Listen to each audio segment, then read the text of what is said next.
요한복음 9장 1절 말씀입니다. 설교 제목은 잡초 없는 밭은 없습니다. 제목으로 함께 말씀을 나눴으면 좋겠습니다. 맹인된 그 사람은 이제는 더 이상 맹인이 아니라 맹인이었던 자로 바뀝니다. 세상의 빛이신 예수님께서 그에게 빛을 주신 것입니다. 예수님께서 주신 빛으로 말미암아 맹인이었던 자는 이제 앞을 보게 되었고, 앞을 보게 되자마자 제일 먼저 보았던 사람은 바로 예수님이셨습니다. 예수님께서 주시는 그 복음의 말씀을 통해 자유를 이루는 삶을 누리게 되었고요. 그런 말미암아 이 맹인되었던 이 자는 그 누구보다도 예수님을 절대로 부인하지 않는 하나님의 사람으로 변화되어집니다. 요한복음 9장 33절 말씀을 같이 읽겠습니다. 이 사람이 하나님께로부터 오지 아니하였으면 아무 일도 할 수 없으리이다. 여기에 이 사람은 예수님을 의미하고요, 또 하나님께로 오지 아니하였으면 아무 일도 할 수 없었다라고 하는 이 말씀을 통해 예수님께서 행하신 그 일은 하나님만이 하실 수 있는 일이므로 나는 예수님을 절대 부인하지 않는 하나님의 사람으로서의 선포를 의미합니다. 수요일날 수요 예배 시간에 저는 에베소서 2장 말씀을 증거해 주셨는데, 에베소서 2장 말씀은 예수님을 믿기 전에 삶과 예수님을 믿은 후의 삶을 확연히 구분해서 있는 말씀이기도 합니다. 예수님을 믿기 전의 삶, 또 예수님을 믿은 후의 삶, 맹인된 삶을, 맹인이었던 이분의 인생을 바라보게 되면 이와 같이 예수님을 믿기 전, 예수님을 믿은 후의 삶이 확연하게 구분되어집니다. 맹인이었던 이분이 예수님을 믿기 전의 삶은 어떤 삶이었습니까? 어둠 가운데 거했던 불쌍한 영혼이었습니다. 앞을 보지 못했기 때문에 계속 어둠 가운데서만 존재했습니다. 그런데 예수님을 믿은 후부터는 빛이신 예수님께서 그에게 복음의 빛을 비추게 되어주심으로 자유를 이루게 되었고요, 그로 말미암아 예수님을 절대 부인하지 않는 하나님의 사람으로 변화되어집니다. 맹인이었던 사람의 모습입니다. 그야말로 옥토와 같은 땅이죠.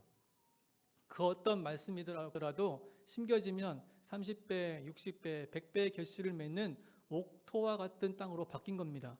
예수님을 절대 부인하지 않고 평생 이제 이후로서는, 이후의 모든 삶은 예수님을 위한 삶, 하나님의 복음의 빛을 증거하는 삶으로 살겠다라고 하는 이 맹인의 이 삶의 그 모습은 그야말로 옥토와 같은 땅입니다.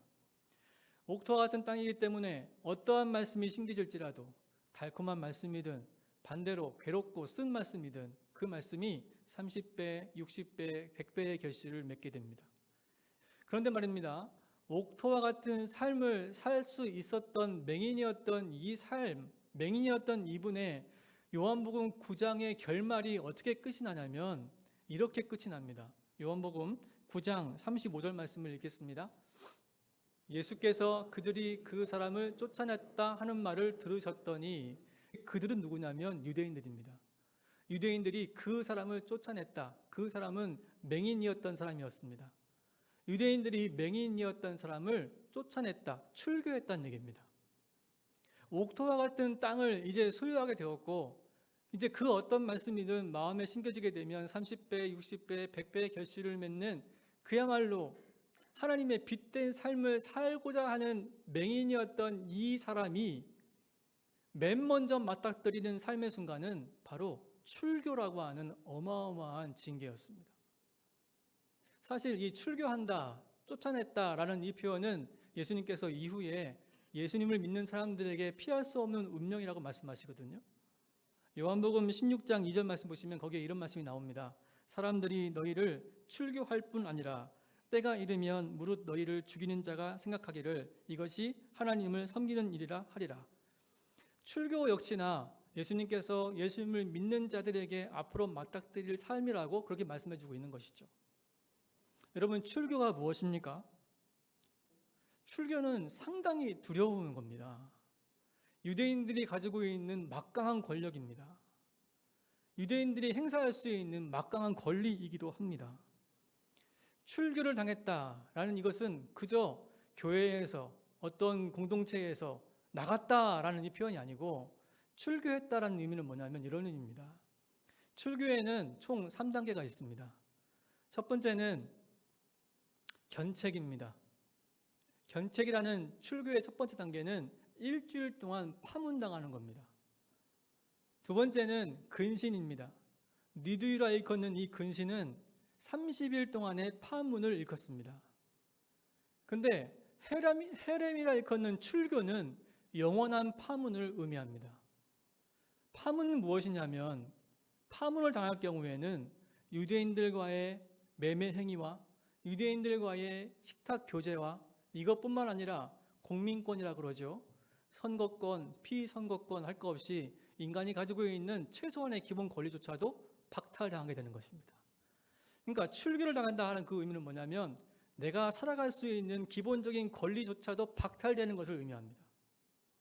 그러니까 이와 같은 출교권을 가지고 있는 유대인들의 그 권리 막강하고 두려운 것이죠. 1521년 마틴 루터가 그 좋은 예입니다. 1521년 마틴 루터가 교권 남용과 면죄부로 인하여서 등등 95개조 반박문을 내지 않습니까? 95개조 반박문을 냈을 때 많은 기득권층에서 마틴 루터에게 어마어마한 제재를 가하기 시작했습니다. 당시 대주교였던 한 명 중에 알버트라는 대주교는 루터를 더 이상 공적인 설교할 수 있는 권리와 공적으로 책을 편찬할 수 있는 모든 권리를 다 빼앗자라고 교황청에 의뢰합니다. 또 대주교 대체 같은 경우는 95개조 반박문을 읽은 그 이후부터 이렇게 분노의 표현을 합니다. 나는 루터를 회영시킬 거야. 나는 루터를 죽이고 말 거야. 라고 하는 이와 같은 막강한 분노의 표현과 막강한 권리를 행사하기 시작합니다. 그만큼 이 출교라는 것이 상당히 두렵고 무서운 겁니다. 근데 그 맹인이었던 자를 유대인들이 출교했다는 겁니다. 여러분 생각해 보십시오. 평생 이 맹인은 앞을 보지 못하는 삶을 살았습니다. 요한복음 9장에 나타나 있는 그 이웃들의 증거를 보시게 되면 그 이웃들은 이 맹인이었던 자가 평생 거린이었다라고 표현합니다. 그럴 수밖에 없겠죠. 앞을 보지 못하니 할 수 있는 일이라고는 그저 구걸밖에 없었단 말입니다. 평생 구걸을 했던 그 맹인이었던 자가 이젠 예수님의 복음의 빛으로 말미암아 앞을 보게 되어지는 자유가 이루어졌을 때 이제는 앞을 보게 되었으므로 그 누구보다도 내 삶을 어떻게 개척하고 내 삶을 어떻게 영위하고 하나님의 빛을 어떻게 증거해야지, 하나님의 복음의 빛을 어떻게 전파해야지라는 열정이 가득했을 거 아닙니까? 그런데 그 순간에 맨 먼저 맞닥뜨린 것이 출교였습니다. 아무것도 할 수 없도록 유대인들을 만들어버렸습니다.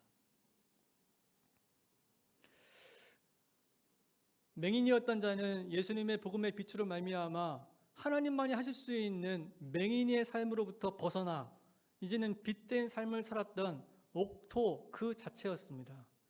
옥토, 어떤 말씀이 심겨지든 나는 예수님 부인하지 않고 예수님의 말씀을 늘 심겨서 30배, 60배, 100배 결실을 맺는 옥토 그 자체를 알 수 있는데 가장 먼저 만난 삶의 모습은 옥토에서 열매를 맺기를 방해하기 위한 잡초가 무성히 자라는데 출교라고 하는 어마어마한 잡초가 자라기 시작했다는 것이죠.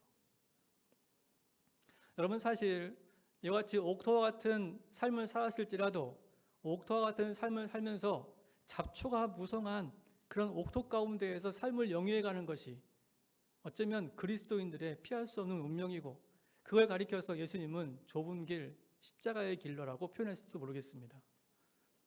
여러분들도 그런 경우 있지 않으십니까? 내가 그 어떤 순간보다도 성령이 충만하고 은혜가 가득한데 성령이 충만하고 은혜가 가득하고 어떤 말씀이든 들으면 달고 오묘한데 정작 삶을 살려고 나갔더니 삶의 거친 행보와 삶의 거친 파도가 만만치 않음을 맹인이었던 자도 맨 먼저 맞닥뜨린 이 출교라고 하는 어마어마한 이 징계로 인하여 그 어떤 것도 할 수 없는 상태가 되어버렸습니다. 근데 그럼에도 불구하고 하나님의 일을 해야 하는 것이 그리스도인들의 피할 수 없는 운명, 바로 십자가의 길, 좁은 길이라고 보여집니다. 사도행전 3장 말씀 보시게 되면 거기에 베드로와 요한이 성전 민문 앞에서 구걸을 하고 있는 날 때부터 걷지 못하는 자에게 복음의 말씀을 통하여 그를 걷게 합니다. 복음의 말씀을 통하여 그를 걷게 하고 뛰어놀게 합니다. 그야말로 베드로와 요한은 하나님의 표적과 기사를 경험했으므로 그 어떤 순간보다도 가장 옥토와 가장 최적화된 상태, 어떤 말씀이든 심겨지면 30배, 60배, 100배 결실을 맺는 옥토와 같은 최적함의 상태 뿐만 아니라 날 때부터 못 걷는 그에게 걸을 수 있는 하나님의 표적과 기사를 행했을 때에도 그 날 때부터 못 걷는 자에게도 걷는 그 순간부터 그 사람도 옥토가 된 것입니다. 평생 소원이 이루어졌으니까 하나님의 이름으로 예수 그리스도의 말씀이 심겨지면 30배, 60배, 100배 결실을 맺는 그러한 삶이 시작되는 겁니다. 근데 여러분, 이와 같은 옥토와 같은 삶, 이와 같은 최적화된 그런 삶을 살아냈을지라도 사도행전 3장 말씀이 끝나기가 무섭게 베드로와 요한이 어떤 삶이 맞닥뜨립니까? 감옥에 갇힙니다. 감옥이라고 하는 권리가 전혀 없는, 인간이 누릴 수 있는 최소한의 권리도 없는 그 감옥 안에 갇힙니다. 여러분, 이것이 십자가의 길입니다. 옥토와 같은 땅일지라도 그 땅에도 잡초가 있습니다. 잡초가 있는데 그 잡초 때문에, 그 잡초로 인하여서 많이 힘들고 어려울지라도 견디고 인내하며 뚜벅뚜벅 걸어가는 인생, 그것이 바로 그리스도인의 길, 십자가의 길입니다. 이뿐입니까? 사도행전 5장 말씀 보시게 되면 당시 사도들의 손을 통해서 표적과 기사가 엄청나게 일어납니다. 사도들의 손을 통해서 표적과 기사가 엄청나게 일어납니다. 그랬더니 이러한 현상이 일어납니다. 사도행전 15장 16절 말씀인데요. 같이 읽어보겠습니다. 예루살렘 부근에 수많은 사람들도 모여 병든 사람과 더러운 귀신에게 괴로움을 받는 사람을 데리고 와서 다 나음을 얻으니라. 여러분, 이것이 사도들의 손을 통해서 표적을 행하신 하나님의 표적과 기사가 넘쳐나는 순간이에요. 그야말로 하나님의 말씀이 심겨지게 되면 30배, 60배, 100배 결실을 맺는 삶이 이제는 펼쳐지게 됩니다. 보십시오. 모든 사람들이 다 사도들에게 왔을 때 모든 사람들이 다 나음을 얻었다. 그야말로 옥토 아닙니까? 근데 이 일이 끝나고 사도행전 5장 마무리 보시면 표적과 기사의 도구로서 삶을 살았던 사도들이 사두개인들의 시기로 인하여서 또다시 감옥에 갇힙니다. 참 아이러니합니다. 옥토와 같은 땅을 누렸는데 그 맨 마지막에는 감옥에 갇힙니다. 맹인이었던 자가 하나님의 말씀을 통하여서 예수 그리스도의 빛된 그 말씀을 통하여 맹인에서 벗어나 복음의 빛을 증거하는 하나님의 일꾼 되었는데 제일 먼저 맞닥뜨린 상황이 출교라고 하는 어마무지한 징계였습니다. 그런 삶에도 불구하고 뚜벅뚜벅 걸어가는 것, 그것이 좁은 길이고 그것이 십자가의 길입니다. 오늘 이 시간에는 옥토에도 잡초가 생기는데 그 잡초가 무엇인지 한번 살펴보고자 합니다. 옥토라고 하는 30배, 60배, 100배의 결실을 맺는 열매 맺기를 방해하거나 열매 맺기를 더디하거나 하는 이 잡초가 과연 무엇인지 한번 살펴보고자 합니다. 요한복음 9장 1절부터 12절까지 말씀은 예수님께서 맹인이었던 자에게 복음의 말씀으로 인하여서 자유를 이루시는 말씀이고요. 요한복음 9장 35절 그 말씀부터 그 이후의 말씀은 맹인이었던 자와 예수님과의 대화입니다. 근데 요한복음 9장 13절부터 34절 그 사이에 있는 말씀이 바로 잡초가 무엇인지를 우리에게 알려줍니다. 옥토와 같은 땅에 30배, 60배, 100배의 결실을 맺는 데 있어서 열매 맺는 데 있어서 방해하거나 더디하려고 하는 이 잡초가 무엇인지 요한복음 9장 13절부터 34절에서 증거하고 있는 이 잡초를 한번 우리가 살펴보고자 합니다. 요한복음 9장 13절부터 34절의 말씀을 간략하게 정리하자면 5개의 질문과 5개의 답변으로 되어 있습니다. 첫 번째, 두 번째 질문은 바리새인들의 질문입니다. 세 번째부터 5번째까지의 질문은 유대인들의 질문입니다. 그 중에 세 번째 질문, 유대인들의 질문은 맹인 되었던 그 자의 부모님들에게 하는 질문이었습니다. 5번의 질문과 5번의 답변으로 되어 있는데요. 이 5번의 질문을 정리하면 이렇습니다. 한번 보시겠습니다. 보시면 15절 바리새인이 맹인되었던 자에게 하는 질문입니다. 읽어볼까요? 시작. 어떻게 보게 되었는가? 두 번째 17절 바리새인이 동일하게 맹인되었던 자에게 하는 질문입니다. 시작. 너는 그를 어떠한 사람이라 하느냐? 19절 유대인들이 맹인되었던 자의 부모님에게 하는 질문입니다. 시작. 어떻게 해서 보게 되었느냐? 24절 유대인이 맹인되었던 자에게 하는 질문입니다. 시작. 이 사람이 죄인인 줄 아는가? 마지막으로 다섯 번째 질문인 26절 유대인이 맹인되었던 자에게 하는 질문입니다. 어떻게 내 눈을 뜨게 하였는가? 여러분, 이 다섯 가지의 질문 중에 계속 반복되는 의문사가 있죠. 어떤 의문사가 있습니까? 어떻게? 이 다섯 번의 이 질문은 질문 퀘스천이 아니고 신문, 인테로게이션, 신문입니다. 동일한 질문을 계속하는 겁니다. 어떻게 해서 보게 되었느냐? 어떻게 해서 보게 되느냐? 라고 말입니다.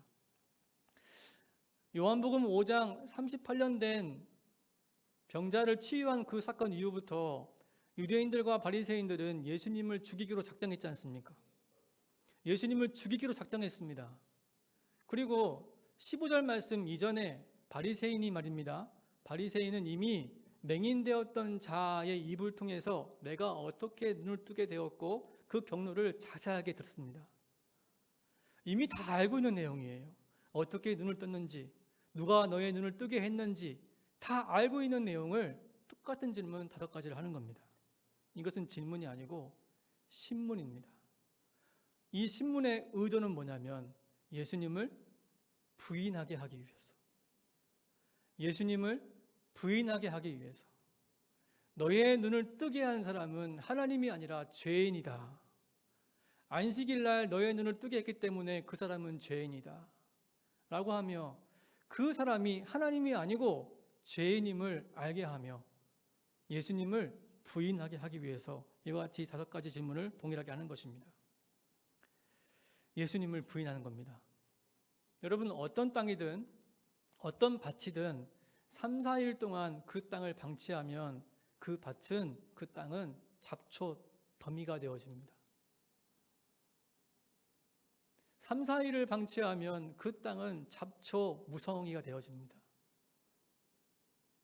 우리의 마음의 영도, 우리의 마음의 밭도 예수님이 누구신가?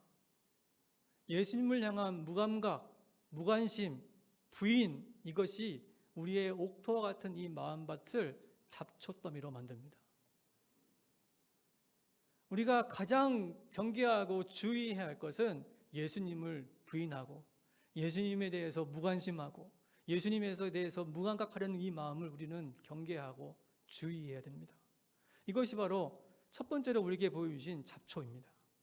예수님을 부인케 하려는 잡초. 두 번째는 이 부인케 하려는 이 질문을 통하여서 이 질문을 듣고 있는 많은 사람들에게 유대인과 바리새인들은 두려움을 조장합니다. 여러분 생각해 보십시오. 최초 이 맹인되었던 이 자를 바리새인 앞으로 데려온 사람들이 누굽니까? 맹인되었던 자의 이웃들과 또 이 맹인이 평소 거린이었던 것을 알았던 맹인들의 지인들이었습니다. 지인들이 바리새인들 앞에 데리고 온 겁니다. 왜 데리고 왔을까요? 이 또한 출교가 무섭기 때문에. 이 또한 출교라고 하는 어마어마한 유대인들의 권리가 무섭고 두려웠기 때문에 자발적으로 이 맹인되었던 자를 바리새인들 무릎 앞으로 데리고 온 것입니다. 5번 질문 중에 3번째 19절 말씀은 유대인들이 맹인되었던 자의 부모님에게 하는 질문이거든요. 어떻게 해서 보게 되었느냐? 이 질문 전에도 한 가지 질문이 더 있습니다. 날 때부터 정말 이 사람은 앞을 보지 못했느냐? 또 지금 어떻게 해서 보느냐? 이 질문을 한 겁니다. 이 질문을 받았던 부모님들이 답변을 어떻게 합니까? 유대인들에게 이렇게 답변합니다. 쉽게 표현하자면 우리 아들 맹인되었던 이 사람은 이미 장성한 사람입니다. 장성한 사람이기 때문에 저한테 물을 것이 아니라 이미 장성한 사람 이 아들한테 직접 물어보십시오 라고 하는 겁니다. 언뜻 들어보면 당당하게 표현하는 모습처럼 보이지만 사실 그 이후에 나오는 해설을 보시면 이 부모님들이 얼마나 두려움에 떨고 있는지를 알 수 있습니다. 그렇게 말한 이유는 유대인들의 출교가 두렵기 때문이다라는 말씀이 이어 나옵니다. 여러분, 30배, 60배, 100배의 결실을 맺는 옥토와 같은 땅에 두 번째 우리가 근절해야 할 잡초는 두려움의 잡초입니다. 두려움의 잡초. 예수님을 부인하면 절로 두렵습니다. 예수님을 부인하면 세상이 두려워집니다. 잡초는 삽시간에 그렇게 퍼집니다. 그러기에 우리가 근절하고 주의하고 경계해야 할 첫 번째 잡초는 예수님을 부인하는 것이고, 그런 말미암아 파생되어지는 두 번째 잡초는 두려움의 잡초인데, 세 번째 잡초를 설명해 드리겠습니다. 세 번째 잡초는 지금 유대인들과 바리새인들이 뻔히 이 질문의 답을 뻔히 알면서 동일한 질문을 5번 연거푸 던집니다. 여러분, 이렇게 던지는 그 이유는 과연 뭘까요? 이렇게 던지는 그들의 심리 상태는 과연 무엇일까요? 이제 조금 있으면 명절이죠. 이제 추석이 다가오고 있는데, 이제 명절이 되어지면은 온 식구가 모이지 않습니까? 지금은 대부분 부모님과 자녀들 사이에 모이지만, 과거에는 저 어렸을 때에는 삼촌들까지 모였습니다. 삼촌들까지 모여서 그 좁은 그 집에 한 20명이 자려 하니 잘 데가 없어서 광을 치워가지고 광에 침대를 놓고 잤던 적도 있거든요. 그만큼 명절 되어지면 사람들이 많이 모이는데 그렇지 않은 질문들이 있어요. 뭐냐면, 결혼을 하지 않는 노총각에게 너 왜 결혼하지 않냐? 이 질문입니다. 너 언제 결혼할래? 결혼을 했지만 오랫동안 아이를 못 갖는 분들에게도 너희들 아이를 언제 가질래? 노처녀들은 그래서 가고 싶지 않다는 얘기죠. 그 얘기 듣고 싶지 않아서. 언제 결혼할래? 한 번만 하면 좋겠는데, 이것이 릴레이로 하세요. 한 번 빠지면 또 오신 분이 와가지고 언제 결혼할래? 또 빠지면 또 하고, 또 빠지면 또 하고. 참, 어떤 학자가 왜 이렇게 답을 알면서 왜 동일한 질문을 하실까? 여러분, 왜 결혼 안 하시겠습니까?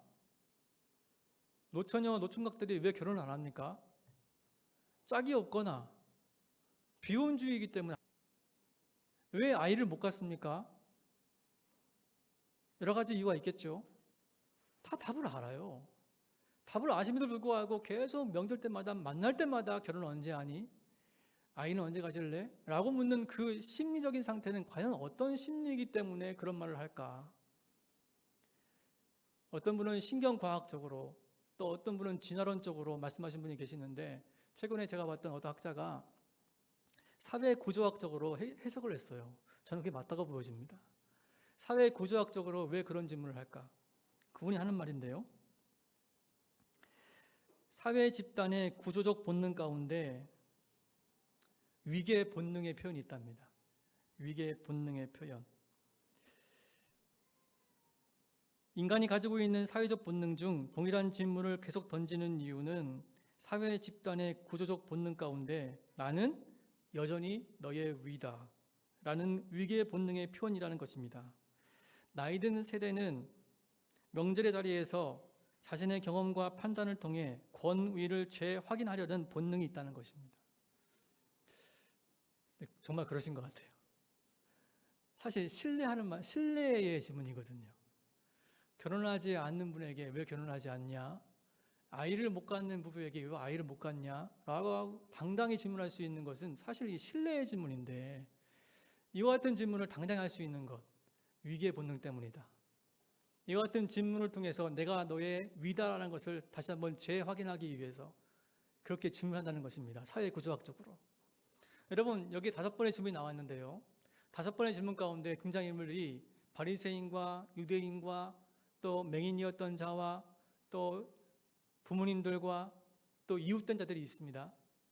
여기 대화를 보시게 되면 정확하게 갑과 을의 관계가 정확하게 나와 있지 않습니까? 유대인들과 바리새인들은 항상 나는 너희들의 위다. 앉으려 할 때에도 늘 상석에 앉으려고 그랬고, 서 있을 때에도 매일마다 높은 자리에 앉으려고 했던 나는 항상 너의 위에 있다. 이 위계 본능 말입니다. 답을 뻔히 알고 있음에도 불구하고 5번의 동일한 질문을 던지는 이유는 여러분, 교만하기 때문에 그렇습니다. 옥토와 같은 30배, 60배, 100배의 결실을 맺는 이 옥토와 같은 땅에 세 번째 우리가 근절하고 주의하고 경계해야 할 잡초는 교만입니다. 그러므로 옥토와 같은 땅에 우리가 30배, 60배, 100배의 결실을 맺기 위해 우리가 근절하고 경계하고 주의해야 할 세 가지 잡초. 예수님을 부인하려는 불신의 잡초. 그런 말미암아 파생되어지는 세상을 두려워하는 잡초. 또 교만의 잡초. 교만은 패망의 선봉이다. 이 잡초를 우리가 주의하고 경계하는 우리 모두가 되어지기를 소망합니다. 저는 지난 월요일과 화요일 기도원에 다녀왔습니다. 기도원에 올라가면서 제가 작심한 것은 기도와 독서만 하자. 기도와 독서만 하자. 그래서 기도원에 올라가서 기도실에서 기도하고 또 가지고 간 책을 독서하는 반복된 삶을 살고 왔습니다. 결과로 저는 이 기도원에서 기도하고 독서하는 이 삶을 통해 하나님께서 저한테 사역에 대한 새로운 통찰과 또 제 사역에 대한 새로운 지경을 넓혀주셨습니다.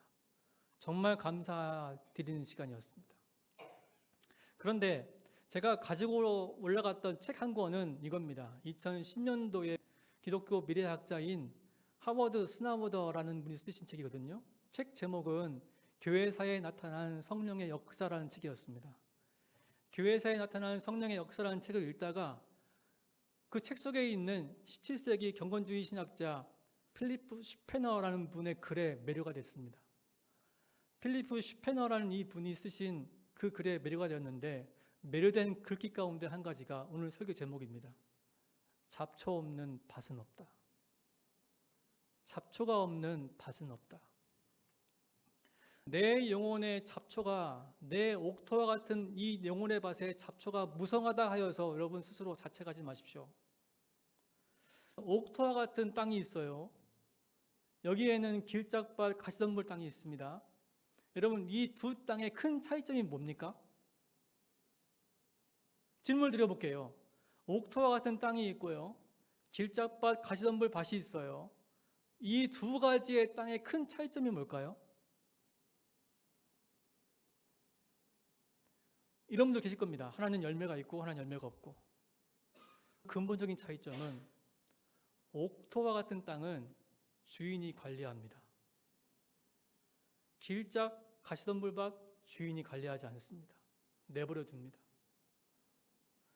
우리의 마음이 옥토와 같은 마음밭이라면 그럼에도 불구하고 이 마음밭에 잡초가 무성하다 하여서 자책하지 말 것은 우리 마음밭의 주인이신 하나님께서, 예수님께서, 성령님께서 그 밭을 기경하고 관리하십니다.